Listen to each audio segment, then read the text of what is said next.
Assalamualaikum warahmatullahi wabarakatuh.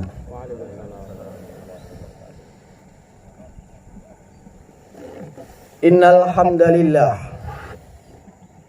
segala puji bagi Allah Subhanahu wa ta'ala. Nahmaduhu wa nasta'inuhu wa nastaghfiruh. Hanya kepadanya kita memuji, meminta pertolongan serta bertaubat dari dosa-dosa kita. Wa na'udzu billahi min syururi anfusina. Dan hanya kepada Allah pula kita meminta agar dijauhkan dari keburukan diri kita. Wa min sayyiati a'malina. Dan dari segala dosa yang pernah kita lakukan. May yahdihillahu fala mudhillalah. Barang siapa yang telah Allah berikan petunjuk, maka tidak akan pernah sesat selamanya. Wa may yudlil fala hadiyalah. Dan barang siapa yang telah Allah sesatkan, maka tidak akan mendapatkan petunjuk selamanya. Wa asyhadu an la ilaha illallah wahdahu la syarikalah. Wa asyhadu anna Muhammadan abduhu wa rasuluh. Saya bersaksi tidak ada Tuhan yang berhak disembah kecuali Allah, dan Muhammad benar-benar hamba juga utusannya. Qala Allah Ta'ala, Allah mengingatkan dalam kitabnya, Ya ayyuhalladzina amanu ittaqullaha haqqa tuqatih wa la tamutunna illa wa antum muslimun. Hai sekalian orang-orang yang beriman, bertakwalah, hanya patuh dan tunduklah kepada satu-satunya pencipta segala sesuatunya, yaitu Allah, baik di langit, di bumi, dan di kedalaman lautan. Sebenar-benar patuh dan tunduk, dan janganlah kalian meninggal dunia kecuali dalam beragama Islam. Di ayat yang lain Allah juga berfirman, Qallallahu ta'ala, Ya ayuhan nasu taqu rabbakumul ladzi khalaqakum min nafsin wahidah wa khalaqa minha zawjaha wa basa minhuma rijalan katsiran wan nisaa wa taqullaha alladzi tansa'aluna bihi wal arham innallaha kana 'alaikum raqiba. Hai sekalian manusia, sekali lagi bertakwalah, hanya patuh dan tunduklah kepada Allah yang menciptakan kalian dari jiwa yang satu, yaitu Adam alaihi salam, dan telah menciptakan dari jiwa yang satu istrinya Hawa alaihi salam, dan telah banyak memberikan keturunan laki-laki juga perempuan dari keduanya. Sekali lagi jamaah, bertakwalah kepada Allah dan jagalah hubungan silaturahim. Sesungguhnya Allah senantiasa mengawasi kalian. Ya ayyuhalladzina amanu taqullaha wa qulu qawlan sadida yuslih lakum a'malakum wa yaghfir lakum dzunubakum wa may yuti'illaha wa rasulahu faqad faza fawzan azima. Hai sekalian orang-orang yang beriman, bertakwalah kepada Allah, hanya tunduk dan patuhlah kepada Allah, dan ucapkan kalimat yang benar, niscaya Dia akan memperbaiki amal-amal perbuatan kalian, mengampuni dosa-dosa kalian. Barang siapa yang mentaati Allah dan Rasul-Nya, maka dia telah mendapatkan kemenangan yang besar. Amma ba'd, fa inna asdaqal hadisu kitabullah. Kita tahu sebaik-baik rujukan umat Islam dalam segala kehidupan mereka, terutama ibadah, adalah kitabullah, Al-Quran. Wadar hadiyu Muhammadin sallallahu alaihi wasallam. Dan sebaik-baik petunjuk setelah Al-Quran adalah petunjuk Nabi besar sallallahu alaihi wasallam yang dikenal dengan As-Sunnah.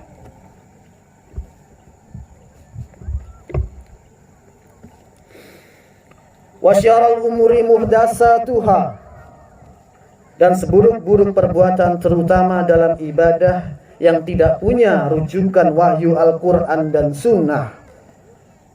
Fa inna kulla muhdatsatin bid'ah.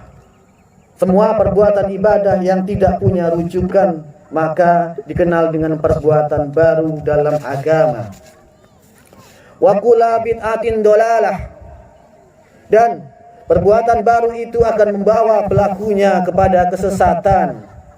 Wa kulla dolalatin finnar, kesesatan pelakunya membawa pelakunya kepada api neraka.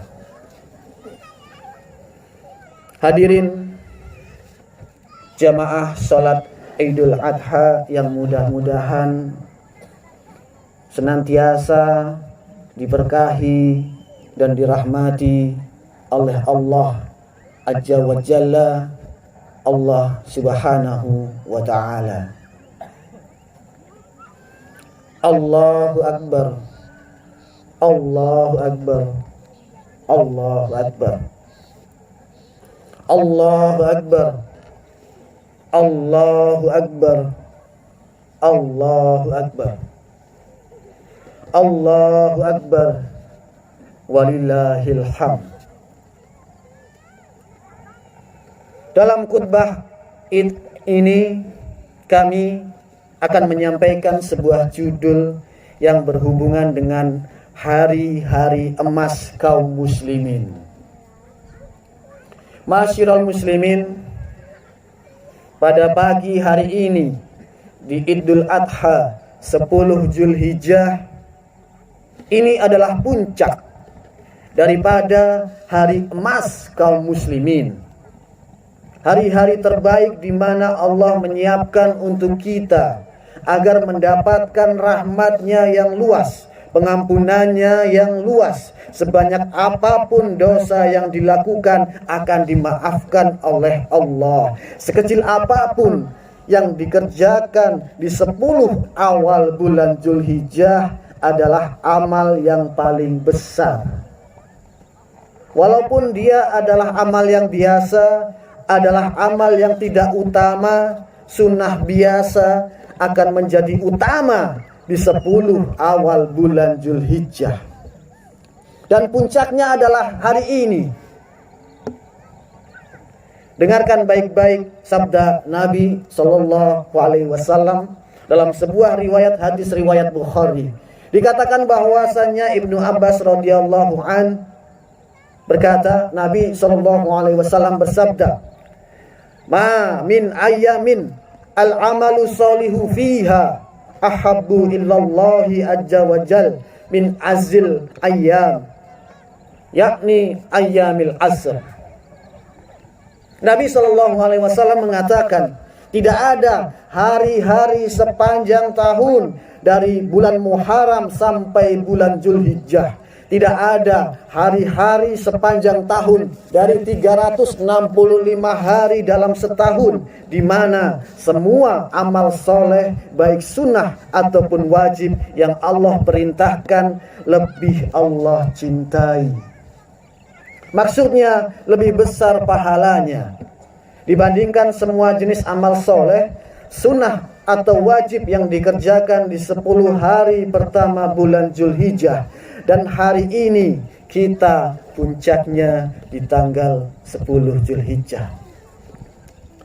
Maka para sahabat bertanya, "Ya Rasulullah, jihad pun di jalan Allah, berperang, meninggalkan istri dan anak, pekerjaan, lalu bisa ditawan oleh musuh, itu juga amal besar. Jihad belum bisa mengalahkan amalan apapun yang dikerjakan di 10 awal bulan Zulhijjah."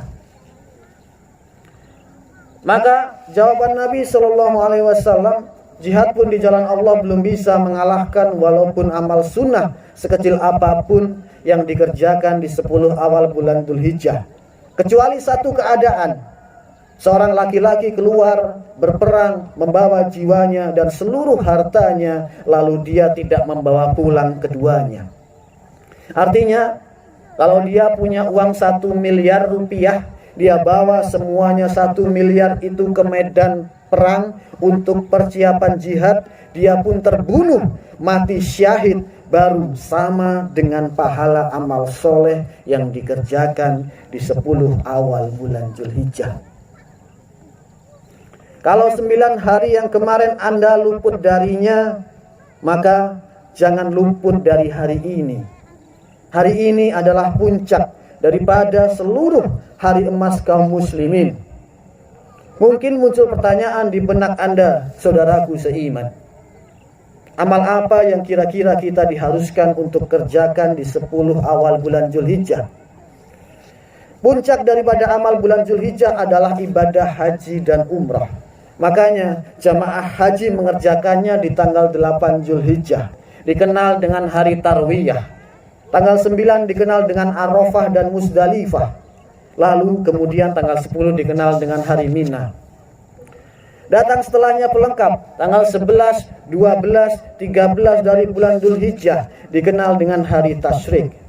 Tapi puncaknya adalah 8, 9, dan 10 Dzulhijjah. Dan ini Allah Subhanahu wa taala tekankan dalam surat Al-Fajr. A'udzubillahi minasyaitonirrajim. Wal fajr wal layalin asr wasyafi'i wal watr. Demi subuhnya Idul Adha itu. Maknanya, kejarlah sholat Idul Adha itu dan berkurban setelahnya. Kemudian kejar sholat malam di 10 malam berturut-turut sebelum subuh di Idul Adha itu. Dan jangan luput tanggal 8 dan 9 Dzulhijjahnya. Ma'asyiral muslimin, jamaah yang dirahmati Allah Subhanahu wa taala. Haji ini adalah ibadah yang wajib bagi kaum muslimin.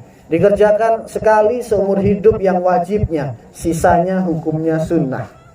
Sebagaimana Nabi SAW mewajibkan haji sekali saja bagi kaum muslimin, bagi yang mampu. Dan kalau mengerjakan setelahnya adalah hukumnya sunnah. Juga haji ini kalau dikerjakan ikhlas karena Allah, pahalanya sangat besar. Dengarkan hadisnya. Kata Nabi SAW dalam hadis Bukhari Muslim, "Al-umratu ilal umrati kafaratun lima bainahuma wal hajjul mabrur laisa lahu jazaa'un illal jannah."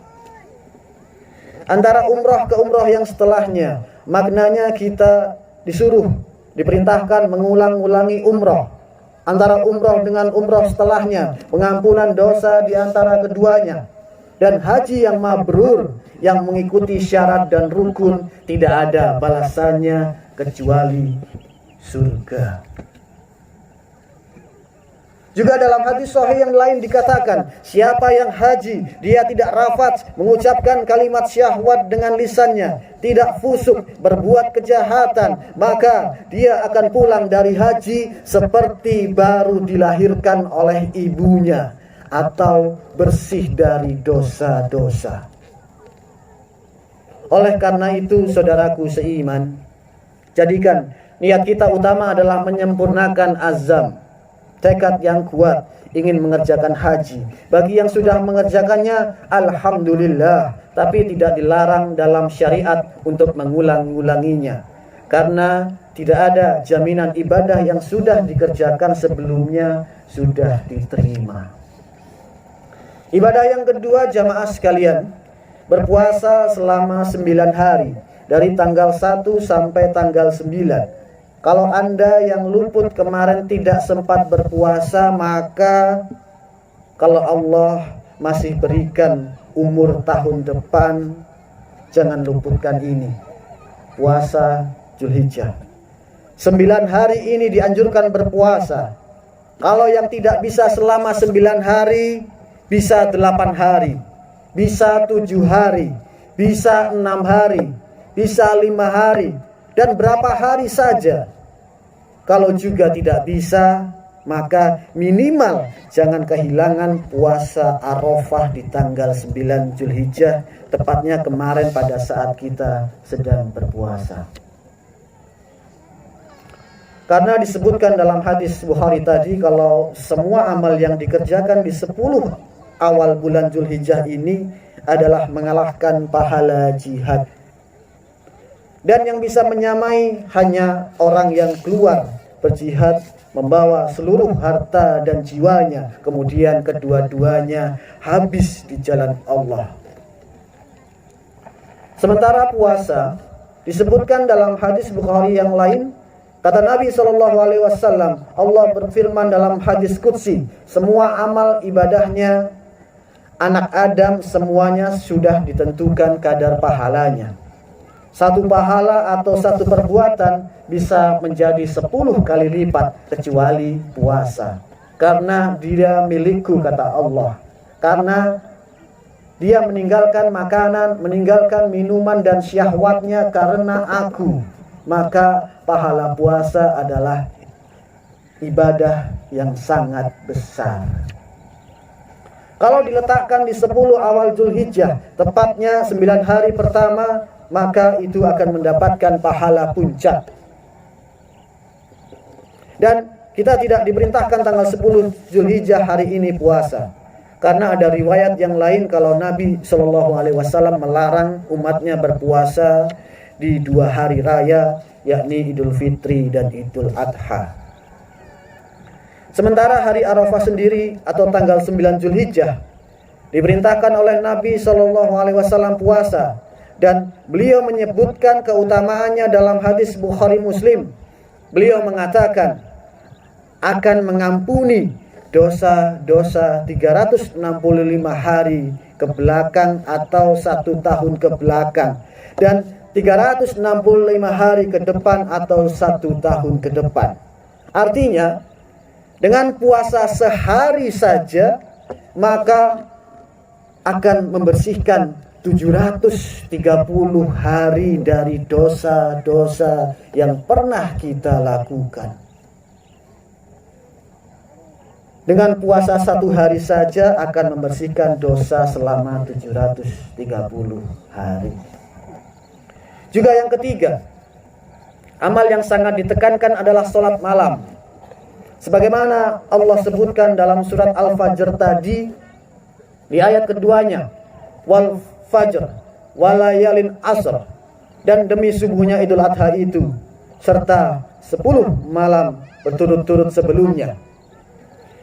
Sampai sebagian ulama mengatakan 10 awal bulan Zulhijjah malam-malamnya menyaingi 10 akhir bulan Ramadan. 10 akhir Ramadan ada Lailatul Qadar, tapi 1 malam saja lebih baik daripada 1000 bulan. Tapi di sini 10 malam berturut-turutnya pahalanya lebih besar daripada pahala berjihad. Selanjutnya ibadah yang keempat adalah sholat Idul Adha dan juga berkurban setelahnya. Sebagaimana Allah Subhanahu wa taala menyebutkan dalam surat Al-Kautsar ayat 2, A'udzubillahi minasyaitonir rajim. Fasholli lirabbika wanhar. Salatlah Idul Adha itu, dan alhamdulillah kita baru kerjakan tadi dengan 2 rakaat dan berkurban setelahnya. Dari ayat kedua surat Al-Fajr tadi, ulama sepakat hampir semuanya mengatakan bahwasanya Idul Adha lebih afdol daripada Idul Fitri. Karena Idul Fitri hanya ada sholat Idul Fitri saja. Setelahnya orang kaum muslimin bebas mengerjakan apa saja. Tapi Idul Adha dikuatkan dengan waw ataf. Di sini fasolli li rabbika wanhar, kerjakan sholat Idul Adha dan berkurbanlah setelahnya. Jadi ada ibadah juga setelah sholat Id, yaitu kita akan melaksanakan ibadah penyembelihan hewan kurban. Juga jamaah sekalian, dianjurkan sekali kaum muslimin untuk melakukan takbir mutlak dan muqayyad. Yang dimaksud dengan mutlak adalah seorang muslim membaca dari tanggal 1 Zulhijjah sampai akhir hari tasyrik tanggal 13 Zulhijjah. Hari ini kita tanggal 10 Zulhijjah, maka besok, lusa dan setelahnya, tepatnya besok hari Senin, Selasa dan Rabu yang dikenal dengan hari tasyrik, membaca takbir mutlak atau selalu membaca di mana saja, kapan saja ada kesempatan. Allahu Akbar, Allahu Akbar, Allahu Akbar. La ilaha illallah, Allahu Akbar, walillahil hamd. Selalu bacalah takbir tersebut mulai hari ini, besok, lusa dan setelahnya. Hadirin jamaah sholat Idul Adha yang diberkahi dan dirahmati Allah. Pada kesempatan ini juga saya ingin menitik beratkan sebagai penutupan dalam khutbah ini adalah berhubungan dengan ibadah yang akan kita kerjakan sebentar lagi. Karena ini akan dikerjakan oleh kaum muslimin selama 4 hari ke depan. Mulai hari ini, kemudian besok, lusa dan setelahnya. Hari tasyrik yaitu ibadah kurban. Kurban ini adalah ibadah yang sangat besar pahalanya di sisi Allah Subhanahu wa taala. Makanya Allah sebutkan dalam surat Al-Kautsar ayat 2, A'udzubillahi minasyaitonirrajim, fasholli li rabbika wanhar. Salatlah Idul Adha dan ikuti berkurban setelahnya. Barang siapa yang Allah berikan kelapangan rizki untuk berkurban, lalu dia tidak berkurban, maka dia jangan sholat bersama kami. Artinya Nabi SAW sangat marah dengan umat Islam yang punya kemampuan lalu tidak berkurban. Juga Nabi SAW melarang untuk menjual sesuatu dari daging itu kecuali penerima resmi. Kalau kita yang sedang menyembelih tidak boleh lagi menjual lagi apapun dari daging tersebut. Boleh memakannya dan membagikannya, termasuk kulitnya tidak boleh dijual oleh pemilik kurban. Kalau orang yang sudah kita hadiahkan lalu dia menjual, itu hak dia. Sebagaimana kata Nabi SAW dalam hadis yang sahih juga, barang siapa yang menjual kulit domba atau sembelihannya, maka tidak ada sembelihan baginya. Begitu juga jamaah sekalian. Yang harus diperhatikan dalam masalah ini adalah bagaimana seseorang mengikhlaskan niatnya dan berusaha untuk memilih yang terbaik dari hewan-hewan tersebut. Karena Allah Subhanahu wa taala mengatakan dalam Al-Qur'an, mereka tidak diperintahkan beribadah kecuali untuk berikhlas di jalan Allah Subhanahu wa taala, mengikuti ajaran agama yang lurus. Juga dalam hadis Abu Daud kata Nabi SAW, Allah tidak akan pernah menerima amalan apapun kecuali yang ikhlas karenanya. Bukan karena mau dipuji menyumbang di masjid, bukan karena dipuji oleh tetangga atau kerabat, tapi murni karena Allah Subhanahu wa taala. Rugi harta yang sudah kita keluarkan, energi yang kita keluarkan, waktu yang kita luangkan kalau hanya untuk manusia. Karena pujian manusia hanya sepanjang lidahnya, tapi seseorang harus menutup itu dengan ikhlas kepada Allah Subhanahu wa ta'ala.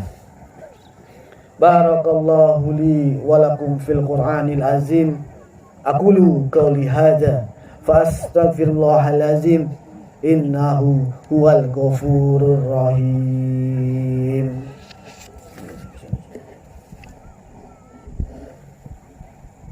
اللهم صل على سيدنا محمد وعلى آل سيدنا محمد. Alhamdulillahi wa kafa, wassalatu wassalamu ala rasulil mustafa wa ala alihi wa sahbihi wa mawala. Wa asyhadu an la ilaha illallah wahdahu la syarikalah wa asyhadu anna Muhammadan abduhu wa rasuluh. Allahumma salli wa sallim ala sayyidina Muhammad wa ala alihi wa sahbihi ajma'in, amma ba'd. Mari kita hadirkan hati dan pikiran kita untuk berdoa kepada Allah Subhanahu wa ta'ala, dengan harapan doa ini diijabah oleh Allah, terutama kita sedang berada di puncak hari mulia, yaitu 10 awal bulan Dzulhijjah. Alhamdulillahirabbil alamin. Kami memujimu ya Allah, sebagaimana layak Engkau dipuji sebagai pencipta, dan Engkau maha mendengar serta mengetahui segala niat dan gerak-gerik kami, karena Engkau maha mengetahui. Ya Allah, kami memujimu sebagaimana Engkau layak dipuji sebagai pencipta, dan sampai Engkau ridho dan menerima pujian tersebut. Dan juga kami mengucapkan salam kami kepada Nabi besar sallallahu alaihi wasallam sebagaimana Engkau telah mengucapkan salam kepadanya. Ya Allah, kami tidak berkumpul di tempat ini kecuali karena menjalankan perintah-Mu ya Rabb. Maka terimalah sebagai amal soleh dengan pahala yang sempurna. Ya Allah, terimalah seluruh amalan yang pernah kami kerjakan, baik itu ikhlas ataupun kurang ikhlas, baik itu sempurna maupun kurang sempurna. Dengan kemahamurahan-Mu ya Allah, berikan kami pahala yang sempurna dalam amal-amal tersebut. Itu semua murni karena kebodohan dan kekurangan kami, tapi rahmat-Mu lebih luas. Begitu juga dengan amal-amal yang sedang kami kerjakan dan amal yang akan kami kerjakan sampai menjelang ajal datang nanti. Juga amal kedua orang tua kami, seluruh kerabat kami, dan muslimin juga muslimat. Ya Allah, ampunilah dosa-dosa kami, dosa kedua orang tua kami, seluruh kerabat kami, dan seluruh muslimin dan muslimat, mukminin dan mukminat yang hidup dan juga yang sudah meninggal. Ya Allah, jadikanlah negara Indonesia negara yang aman. Jadikanlah dunia perkebunan kelapa sawit ini damai, tentram, dan seluruh umat Islam di bawah naungan ukhuwah Islamiyah, dan angkatlah perselisihan di antara mereka.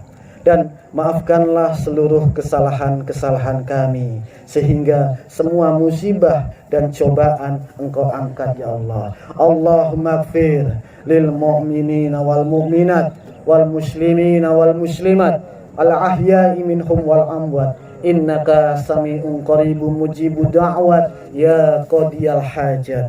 Allahumma arinal haqqa haqqa warzuqna tiba'ah wa arinal batila batila warzuqna istinabah. Rabbana fir lana wa liwalil ladina sabaquna bil iman wa la taj'al fi qulubina ghillan lil ladina amanu Rabbana innaka raufur rahim. Rabbana zalamna anfusana wa illam taghfir lana wa tarhamna lanakunanna minal khasirin. Allahumma inni as'aluka ilman nafi'a wa rizqan thayyiba wa amalan mutaqabbala. Allahumma ikfina bihalalika an haramik wa aqnini bifadlika amman siwak. Rabbana hablana min azwajina wa dzurriyyatina qurrata a'yuni waj'alna lil muttaqina imamah. Rabbana atina fid dunya hasanah wa fil akhirati hasanah wa qina adzabannar. وادخلنا الجنة مع الأبرار يا عزيز يا غفار يا رب العالمين. وصلى الله على سيدنا محمد وعلى آله وصحبه وسلم والحمد لله رب العالمين. سبحانك اللهم وبحمدك أشهد أن لا إله إلا أنت أستغفرك وأتوب إليك. والسلام عليكم ورحمة الله وبركاته.